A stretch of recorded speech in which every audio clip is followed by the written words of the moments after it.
Hello. Hello. To our essentially weekly podcast It is. where we Yep. talk about whatever. We solve the problems of the world. Obviously, because Yeah. if there's anyone else in the world that can solve problems, it's two old white people. That's right. Yeah, obviously. Old white men. That's the word. I forgot that part. Old white men. Yeah, that's it. The ruling class. Well, I don't feel like I rule much, to be honest, but that's another topic. That's another topic. That's another. Yeah. Oh god. Yeah. Racial profiling. We won't get into that. But anyway. No, today is AI. AI. Which I think is something Pyro suggested to us. Yeah, that's a good one. He's off to work. He was going to put his 2 cents in about how it's really cool and he can make cool characters and stuff to reenact surviving the Titanic and turning evil. And what? Turning evil? Yeah, I think he's talking about doing like the AI generation artwork stuff, which is... Yep. Have you played with it? I don't think I have actually. Oh. If I did, it was a mediocre one that I just had a look at to see what it did. Yeah, so I've had a dabble. I've played with it. I think you've dabbled more than me because you went to certain Discords that did it. Yeah. Discord Pro. I can't remember. I've done a few, and it's pretty cool what they come up with. Like when you start off, when I first started off, you put in something pretty basic. I think it was something like a young girl in armour or something. Yeah. And it came up with some really cool photos. So then I started to get more complicated and tried some really bizarre things, which it struggled with.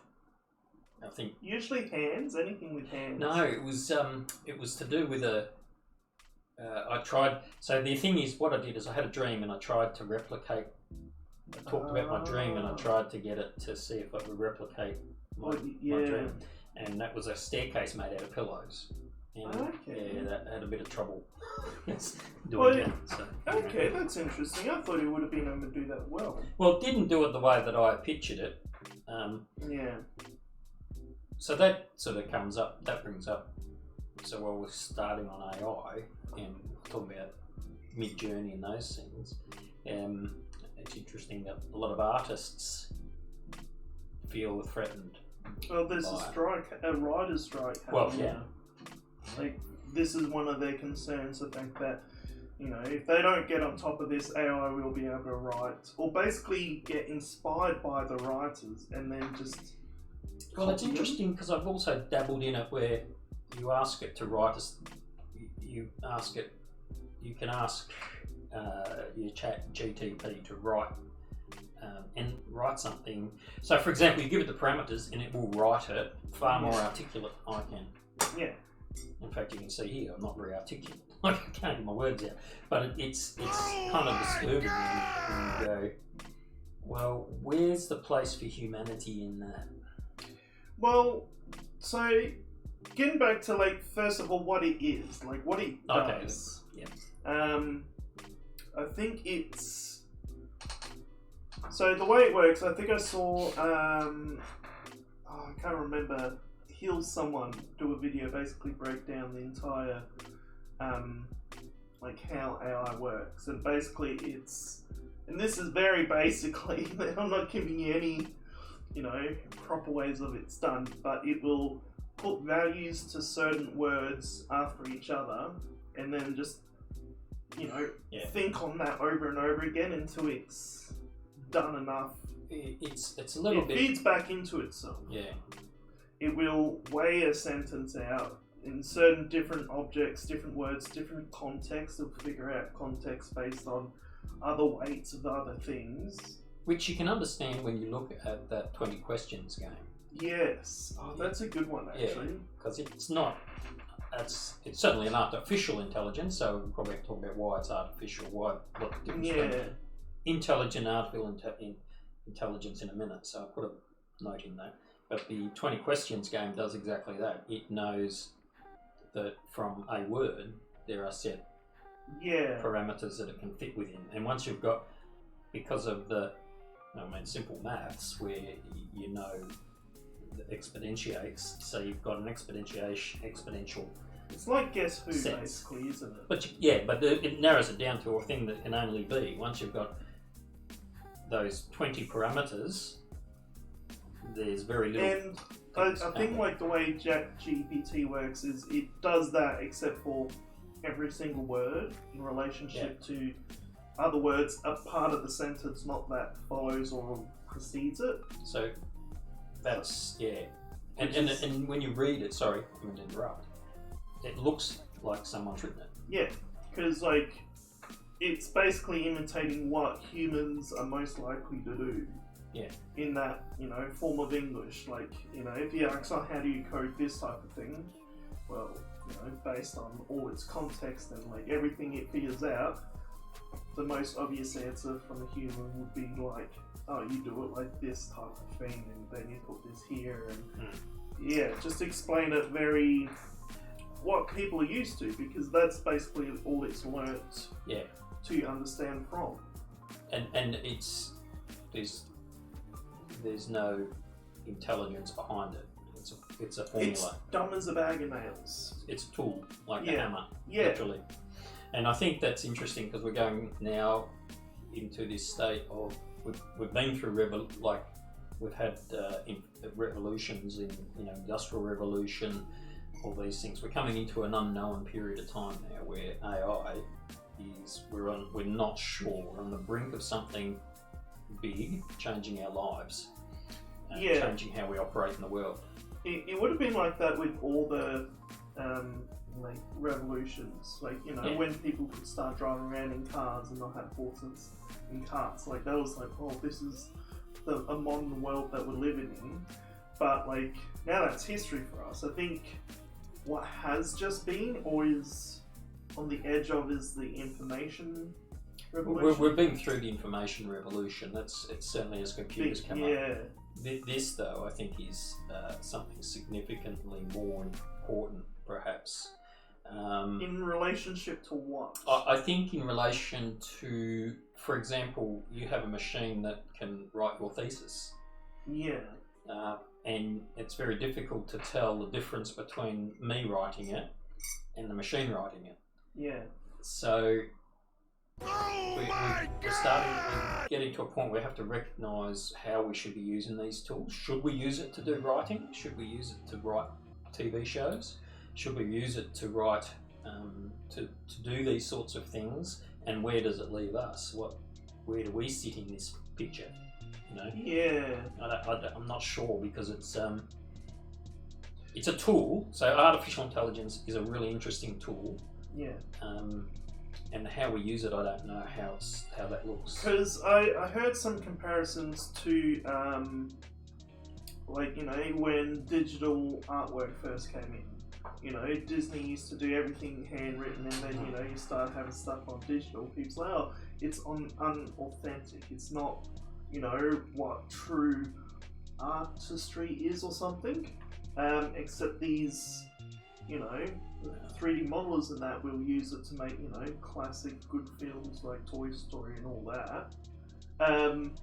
And that's a tool that people thought was this will ruin the industry. But you're right, but what do you do though? Yeah, well, when the machinery is now doing it better, or creating what appears to be more creative, or appears to be better than what humans can do. So works of art. So I'm thinking of things like there's lots of art, like fine art. Yeah. It appears to do really well in fine art. It appears to do really well in abstract concepts and art ideas as well. Yeah. So where does it leave the human? Well, I think it's the context and meaning behind it. I saw a video, or like a bunch of AI pictures of basically this bald dude taking selfies through history. So he's like, saw Julius Caesar and dinosaurs and all that stuff. And that was generated with AI art, but there was a person behind it picking and choosing what parts of, you know, the generation to use in what context and how to do it. I think AI art can imitate good art, but I don't think you'll have the meaning behind it that makes it art enough. Okay, that's I guess like poetry. Yeah. You know, anyway, but it's an art form, so I guess it's the essence of what it's all. But it comes back to interpretation too. Like, Oh, yeah. so many people will produce a form of art or do something, and you'll see it, and you will have an emotion, or you'll have a feeling about it. Now, the intent may not have been from the artist that at all. It happens a lot with songs. People write songs, and people fall in love with a certain song, but I put interpretations onto it. So an AI could produce something that I then interpret. But that's the thing, you would be using the AI to produce something. Like when you were making that, trying to get it to tell you your dreams type of thing. Yeah. That was you choosing, and, you know, like, people are always going to have to be involved. I don't think it will just, like, you type in the command prompt to make art. Even then, you're having an influence on its decision. Yeah.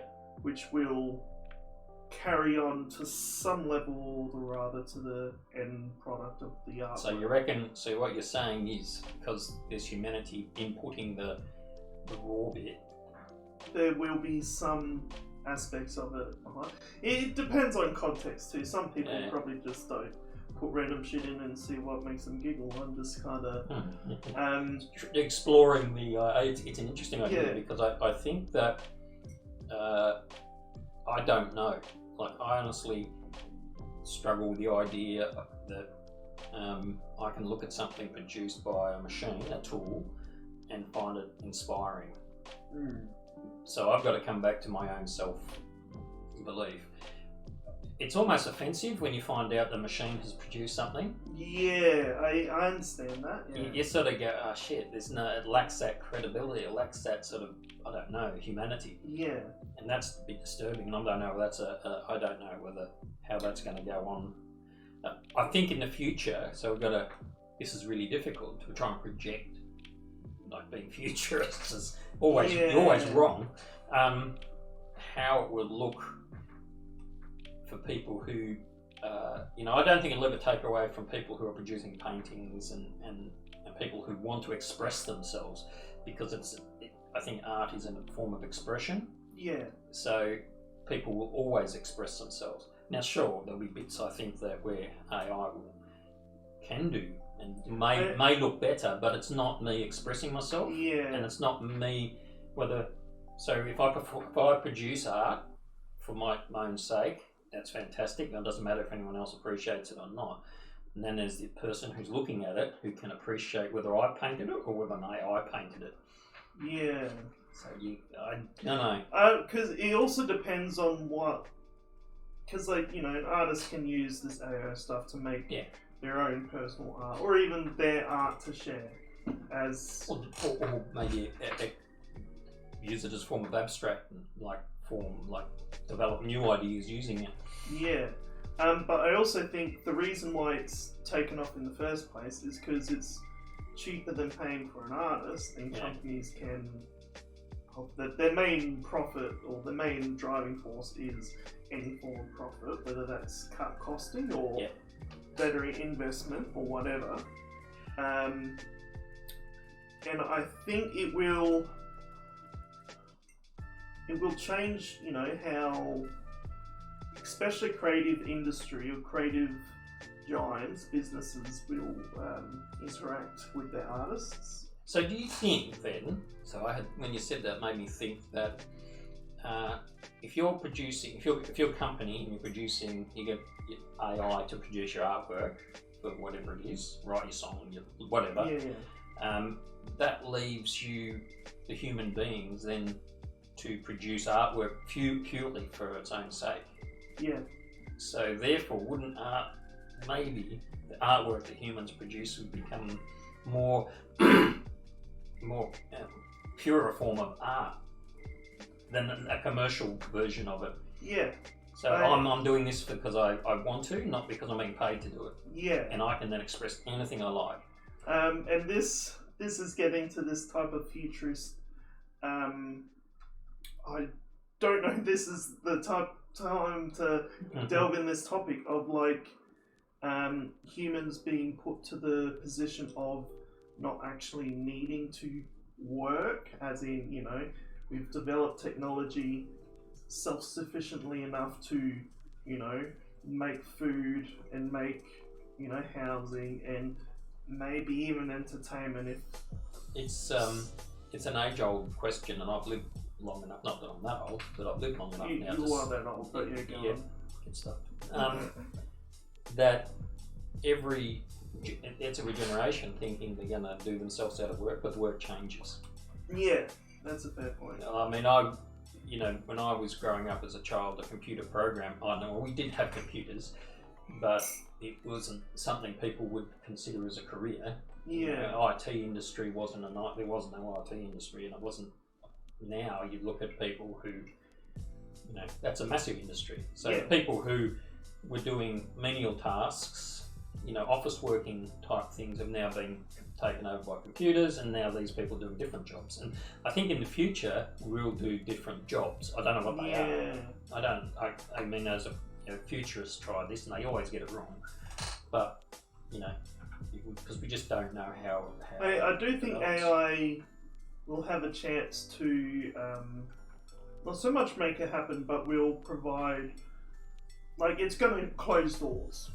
Yeah. Like, sure. It's going to have to. Most new, as the Industrial Revolution. Yeah. But even with those doors closed, you're probably right, as in the fact that there will be more things to pop up because of it. Yeah, things we don't know yet. Yeah, I reckon. What would be like the equivalent for like digital art pop up? I guess just the. I don't know. You might be. I have no idea. I can't even. Yeah. There will be something, like, I imagine. Well, it's just because I've seen these artists use AI to make their stuff, and I don't know, because we've mainly been focused on just the picture form of AI, but... I know, I keep saying paintings, but literature is also... Yeah, and I think that's going to make a big difference. I think music is another big one. Yeah, music... Like, music's, I feel, is kind of free these days anyway, the fact that anyone can put whatever they want online. Like, yeah. But that's a person putting it on, not a machine. Yeah. Putting it on. So, something I want to move on and something I've been thinking about here was we've been talking about artificial intelligence, right? Yes. So, this is something that isn't intellect, but it just appears to be. Which it means so. My concern for the future, we're talking about how imagining the future is going to be, and I think one of the biggest concerns I have, and that's only recently probably made me. There's been people putting warning signs out, but actually sentient or a machine having intelligence. Yeah. A machine that actually it like at the moment we've got a machine that actually you can talk to and it looks like it's intelligent, and we know that it pretends it is. Yeah. But there is a point. At what point do you cross over and it actually makes a decision, which it actually realises it's making a decision? I guess we have to work out what is. Well, we know what intelligence is. We can measure intelligence. Yeah. But consciousness. Which. Does a machine have the ability to become conscious? Yeah. Because like that also delves into the fact of like what makes us conscious as opposed to insects, as opposed to animals type of thing. You mean self-aware? Well, we know animals are conscious, but self-aware consciousness, there's a difference between, obviously, you know. Because the other thing, like the way it works, from my understanding, is it takes those weights of like, you know, thoughts and opinions, which are just single words that it like uses for whatever reason. But like, do you think the language it learns on, like, do you think AI is actually capable of developing consciousness through the current method of AI? I reckon. Look, it's a concern. One of the big concerns I think at the moment is the companies developing it. They are now, it's way ahead of them. They and are now put, I think recently just said, hey, let's hang on a second. Google, ChatGPT, and a few other big ones have said, hang on, well, this thing's accelerating beyond what we understand. And I heard someone interviewed saying the frightening thing is people don't understand what we don't understand about it. So when the experts are frightened or concerned about it, I think we should have an alarm bell going, oh, hang on, what is going to happen? So do I think, I don't know whether the machinery at the moment, artificial appearance of intelligence will cross over, but I think when you look at the amount of information, you look at the amount of data that can be brought together and the speed that it can be brought together, at one point I can see it be possible that it could develop a consciousness. Because we've got a brain, and we have what we call consciousness, and we are self-aware, and we have abstract thoughts and things. And I don't see why that wouldn't happen. Because it is, artificial intelligence is loosely based on how our brains work with neuro connections anyway. Yeah. Just with more the program behind it, I don't think our brain's quite as direct as what. Well, ours has evolved through millions and millions of years of evolution. Take half of it out. Yeah, and it's whereas a computer now, within this very, very, very short period of time, emulating what we do. You think in another 30, 40, 50 years, we're going to be into a realm that I think we will have conscious computers, machines. Yeah. So the concern for me there is I guess it comes back to 2001: A Space Odyssey with HAL. Yeah. Shut the pub bay doors, HAL. I can't do that, Dave. Yeah. It decides what's best. We may be not what is best. It may have a moral obligation to a different thing than we do. I do think it'll be hard for an AI like that to be so against us in the future, just because the fact that we've basically built it up. Even though it's evolving its intelligence, we've built it in. Skynet always comes to mind. When I first watched Terminator, I sort of this is great science fiction. And now I'm going, you can see that.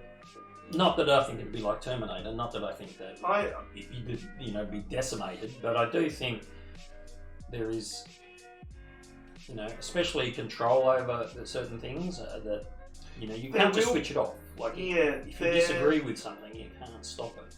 There will almost definitely be companies that will basically be surrounded by AI as a whole, as in that will control how their company works, said thing. I think you might get some of that with utilities, but I think people are smart enough to go, let's not give a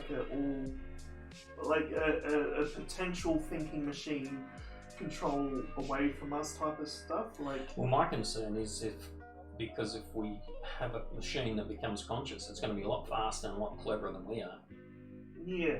And we will say, well, look, I don't want that. And it will know how we operate and anticipate our moves. It's a bit like the chess computer. Chess computers now, they've almost they are unbeatable, because what's happened recently, the way they used to beat chess computers was to do something that was stupid or something it couldn't predict. Yeah. But now they actually go through that algorithm. They can predict unpredictabilities that you might try and cheat on, try and get around it. So if you look at it like that a machine with consciousness would know what we're going to do in advance and manipulate us in a way that we think we have control. That's a scary thought. It is a scary thought. Because you won't know you've been making the decision for the machine. Yeah, I do still think it's not quite possible. Like, at least, like, because you're saying, like, 50 years from now, I don't think even then it would be at that point. And I think... you have a look 50 years back. Yeah. Right? And phones weren't, like, I had a wine phone, literally. Self-aware intelligence is a little more beyond, Well, if you look at how computer technology is doubling almost every year in capacity, it's not. I don't think it's unforeseeable that So the other thing is that we may be able to even upload our intellect to a machine as well, which means then it's a whole nother. So if your mind, you're able to upload yourself into a machine or into data, basically ones and zeros. Are you alive? That's that moralistic issue. Yeah, too. that's one of the things that it'll take us a while to just even talk about what is alive. Yeah. As opposed to what is consciousness. That's another very true. Yeah. Pardon me. Because I guess AI, artificial intelligence, I reckon is great. It's the crossover to when how do we manage an intelligent computer, a self-aware computer, something that.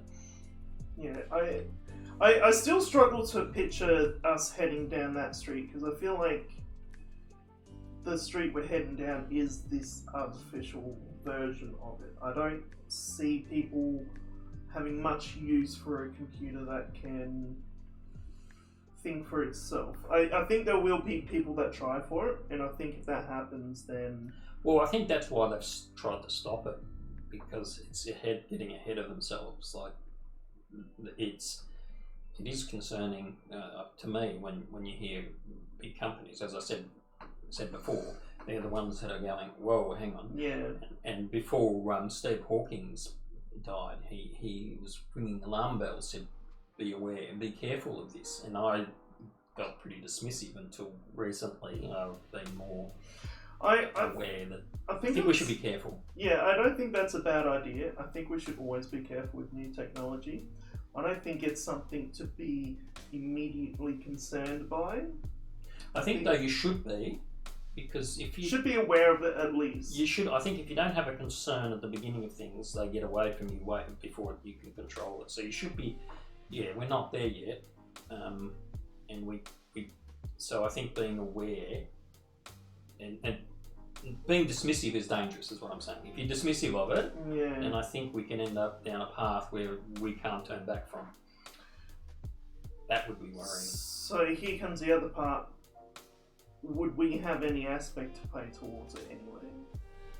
Is it only the big company? Is it worth us lobbying our government officials to say, "Hey, ban AI"? Well, I don't think banning it. I don't think banning it would be the correct thing, but certainly controlling it or putting.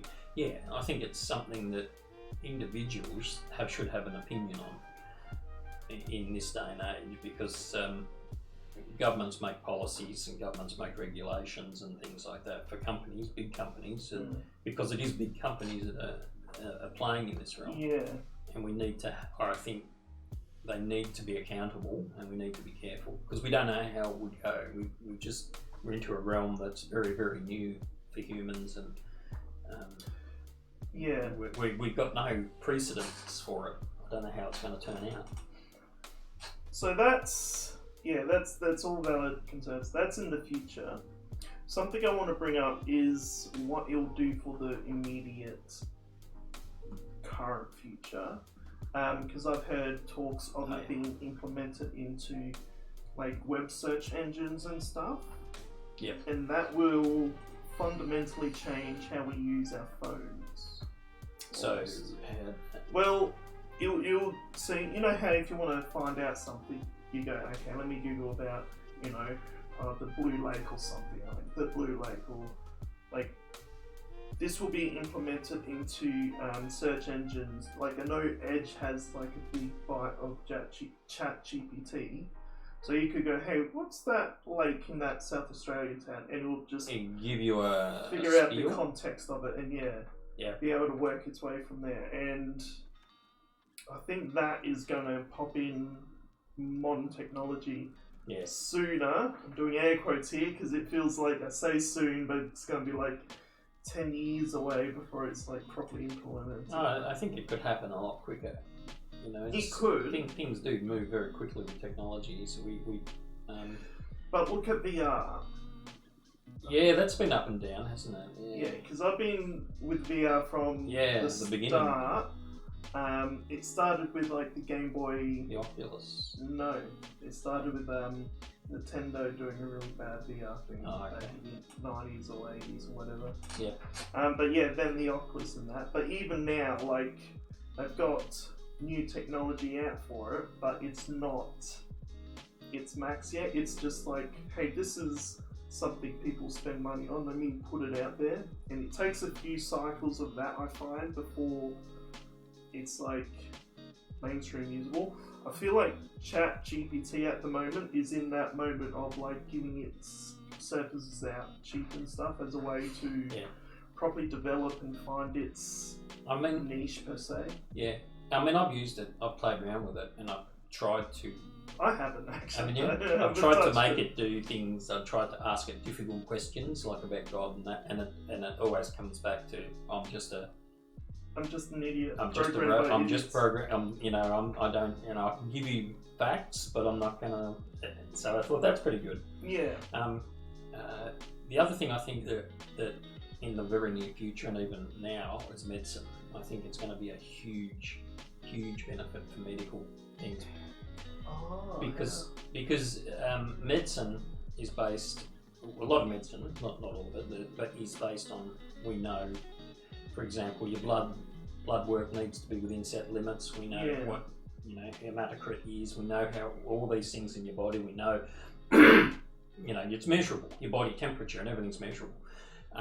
So AI has a set of data that it can measure, and I think that it will be very beneficial in the future for diagnosing people with problems, catching cancer, and curing cancer. I think AI will be a massive benefit. We already see robots doing surgery. We've had that for a little bit. Yeah. They used to be controlled by people. They are, but I think you'll find that robots will be able to perform surgery. AIs will do better surgery than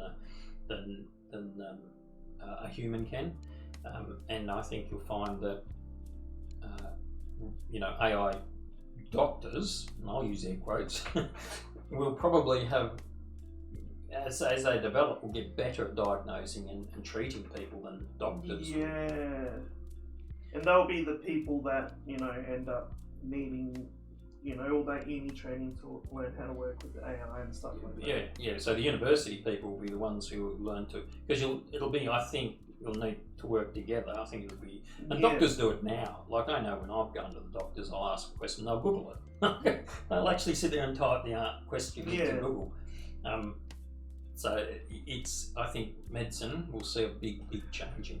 I also think science, I've seen a few stories, one where they basically got AI to compute our black hole again, made the image just a little bit sharper than the first image of our black hole.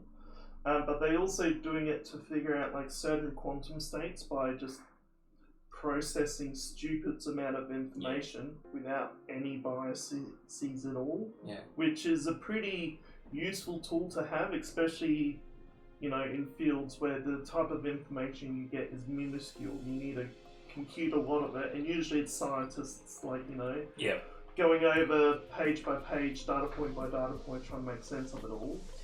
Yeah, and that huge computing power makes a big difference. I mean, I think as we go on, we'll find that a lot of science does use it, massive amounts of computing power, whether I think the Weather Bureau uses huge computers, supercomputers, because they model all these different points. Do you think AI can make computing better, as in by being a part of the main operating system or something? It just has more understanding of what it should be doing, as opposed to us basically programming. It might make it easier because you can turn around and say, I would like to, have a conversation with it. I'd like to do this, for example, and the machine will have a big access to a lot of information where it can process it. And I also think it'd be good for the people that can't do a lot of typing but need to tell large quantities of information.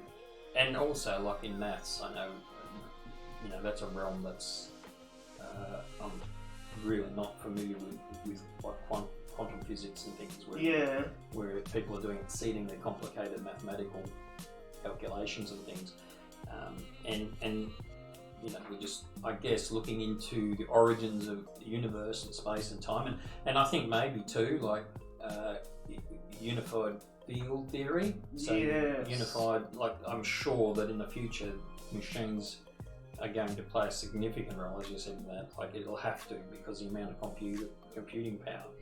So maybe if we do come up with a unified field theory, it'll be thanks to an artificial intelligence. I think at this point it's almost impossible for it not to be. Yeah, I think so. Just, I don't think, like, it just does humans better, basically. Just had another thought, because my mind flipped into cars and AI, how they have AIs driving cars. And then I was thinking about an interesting question of, so you've got situated in a hypothetical situation, you've got your car's driving, it's like the trolley problem? Yeah, the trolley problem. So, the computer, you've got an elderly man here and a mum and a baby there, and the computer's driving and has no choice. It's going to run over, it's going to, will it make a decision to kill you or kill... Yeah, there's actually a website basically asking that question to as many people as possible, so they can train their AI to do what is the moral correct thing. Well, so it's only morally correct. So getting, so this is tricky. Getting to morals, it's only morally correct from depending on the perspective you view it. Yes. So this is why, so AI is going to have to delve into this. They must have to delve into morality. What will happen is people will tell what morality it will have. Like those people designing car driving. Also, I think we're being overly ambitious, thinking self-driving cars will be able to recognise what an old person is, let alone a small person. Oh well, that's. Yeah, but like. To be honest, I think though, in the future they'll be able to. They in Abu Dhabi, when I lived over there, they had facial recognition in cars. Okay. You could actually, you could be driving down the road, and the cameras could pick your face up, and they've already got a data set, because everyone in the country there is you've got registered. Registered. You've got a computer where you've got your fingerprints on it and your DNA, and they know everything about you straight away because they can recognise. Mm. So if you can recognise someone and know their age. So if you've got a machine that's sitting there and you walk across the road, it would go that I know that person, or they would use a data set. So it's possible, I think, to do that. But that's sort of my argument. My discussion point there was less a computer recognising the age of persons or nuances, but more how would it make a decision? Does it drive you off a cliff to save another? So if you got, I think this comes down to like the 3 laws of robotics. Oh, that's Isaac Asimov's. Yes. Yeah. Which it makes sense that we get into that. I don't remember all of them. Do you, by any chance? It's always do what humans say. Never to hurt a human being, unless it's I honestly can't remember. I'm gonna have to Google them. But it's something is never to hurt a human being, never to hurt a person unless it's in to preserve life or something like that. I can't remember. Like it can't do anything unless it's just to look up. Anyway, yeah, you'd have to Google it. Is that what you're doing now? Yes. Because I can't remember them. I've read all the books. I feel like it'll be a good thing to cover. A robot may not injure a human through inaction or direct action. Can't allow humans to come to harm. A robot must obey orders given by a human, except when such orders will conflict with the first law. And a robot must protect its own existence unless if it conflicts with the first or second. Basically saying people are important, but listening to us is second important, your survival's last important. Yeah, and when Asimov wrote that, I think when that was written, I can't remember when, it was probably in the 50s. Before computers, probably. Yeah. Yeah. And he was quite a brilliant chap. But I think one of the interesting things is still there's an interpretation of it. Yeah. It's still a manipulation by intelligence and morality. Like, so you might not hurt. It's like the iRobot movies. Well, that's who wrote. That's the same thing. Well, those movies is bad, to be honest. Well, the movies, the stories. Yeah. Asimov wrote iRobot. That's where they come from. Those things are from that story. It comes to an interpretation of. This is a problem. That's why we have law. The law is we have laws, but then you got to go to court and then you have judgments made. Like it varies all the time. I do think you'll get to like. How does a machine do that? I'm not sure. That's what worries me. How it will do that. What parameters? It's. Well, just the sheer fact that it's a machine, it would be given to by humans. A human would say that. But there'll be a point, maybe, and this is the thing where it gives its own. Which is that part of where it feeds into itself type of thing. I do think it's something. Because they are trying to do that. Yeah. Because they want a machine to be able to make a decision without having a person input. Because especially with exploring robots on Mars and things like that. Yeah. They want the machine to make a decision based on what it understands, not by what it's being told. Because by the time I tell it what to do, it's driven off a cliff. Yeah. I do think this type of technology won't be purposely implemented into military stuff. Oh, you reckon?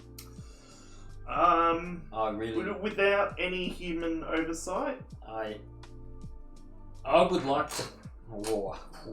Because I feel like even these days, a lot of stuff. I'm no nuclear expert, but I'm pretty sure the way they launch nuclear equipment these days isn't, without human intervention at all type of thing. I don't think, unless if it's been accidentally hacked or leaked into it, you won't be like, hey, let's hook up a artificial intelligence, let alone a self-aware one, to our big guns. Well, I mean...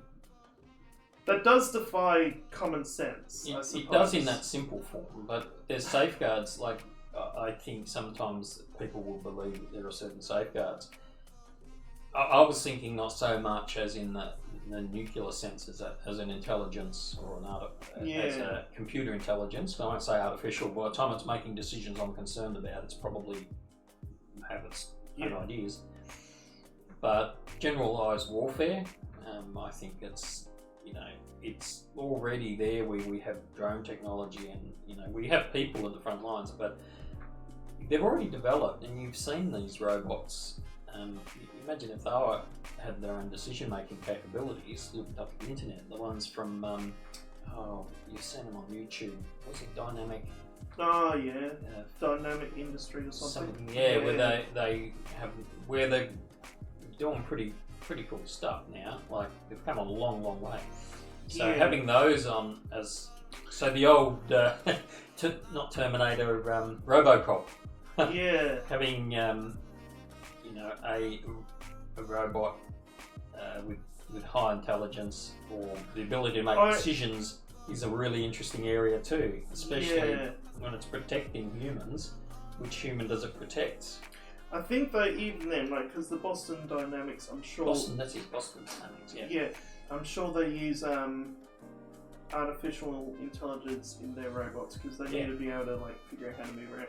I think even on that aspect, it's still like controlled by a human. It just fills in the gaps that the human, like humans go here to here. Yeah. Artificial intelligence will figure that out. I don't think. But there can be a point, and this is my concern, Where it's not an artificial anymore. It's because it's being, it's making decisions. And sure, it's a person who's allowed it to make decisions, and we do, But do you think that people would put that level of technology together?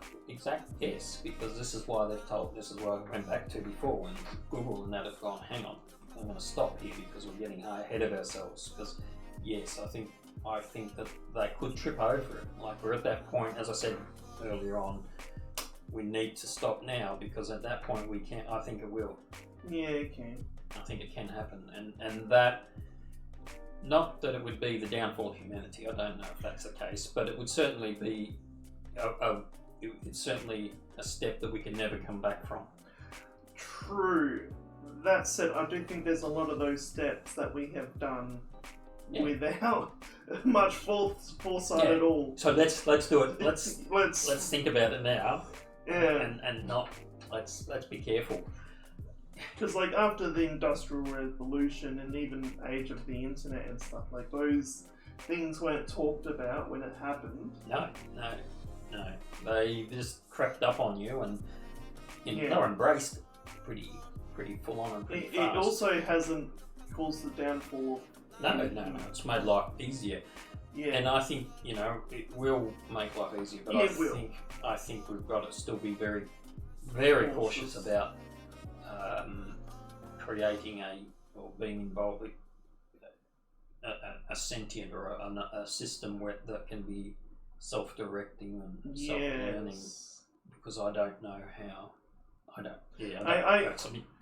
I also don't see that being useful as a tool, which is why I guess a self-thinking. Well, remember, like I said before, in a simple term, like it goes to another planet and it can make decisions. It doesn't need input. It can actually decide what it's doing for itself. Mining, for example, or whatever. There's a whole lot of aspects and ranges that you would need machines or things to make their own decisions. It would save a lot of time and a lot of work. But do you think that self-decision making can lead its software, as it were, to intelligence, to self-awareness? I mean, the actions of our evolution have shown, it has. Even the problem is our evolution was really slow. Yeah, well, this is now going to be very quick. You think about it. If you think about how fast technology has come along in the last 200 years, and then you think 200 years in the future, it's massive. Yeah, no, it won't be. It'd be unrecognisable. Yeah. We can't even imagine what it's going to look like. So, yeah. Interesting topic.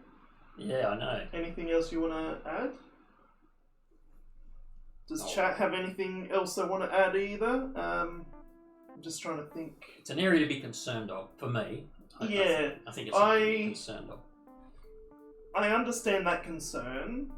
I tend to not be concerned with things I can't quite have enough influence over to worth the stress of worrying about it. Yeah. So having an opinion, I think. I do have an opinion. I think my current opinion is this might be the wrong statement. I believe humans are smart enough not to fuck around with the wrong things. And that's probably where we'll have to agree to disagree, because I think humans aren't smart enough. Well, I might be pack a of little, dumbasses. hopefully optimistic, I suppose. Yeah, that's but good. I'm pessimistic, but I guess it's a good thing. I mean, to have faith in things, and we have come. To be honest, like you look at we have come this far. We live in an age now where, you know, we can get rid of diseases, and we can, you know, we live pretty good lives. We're not getting eaten by predators. I also think the fact that, you know, we can look after mental health within our society, not treat it as an illness, which we have developed. Was the same like fucking a few years ago. It feels like, you know. It wasn't very long ago that people were just locked up in an asylum. Yeah. So we have done the right thing, and I think as a group of people, we've generally gone the right way, and I can hope that that's how we go in the future. That's all we can do, isn't it? That's it. That's it. That's all we got. All right. Thank you for watching. I'll edit this and put it. You can up. get AI to edit it for you. Honestly, I've seen people do that, and that's not a bad idea. Actually, I've seen people use AI to edit videos and stuff. So it saves you time. Yeah, well, that's the whole purpose of AI, and the end of it, isn't it? It's because humans are lazy, and we try to find the shortest way of doing everything. Yeah, that's what's driven us to be so brilliant. Yes. Some people just are lazy without thinking about it, but I prefer to think about it. That's a wiser decision. Good times. Leave a comment below on the YouTube video, or a like if you do like it. Comment of the podcast. I still haven't figured out a name. No one's gave me tips or anything. No, I was thinking about it and I've forgotten what I was thinking about. Alright. Okay. Alright, I'm gonna end the video here, and we'll see you next week. Farewell. Bye. Yes, I'll be here.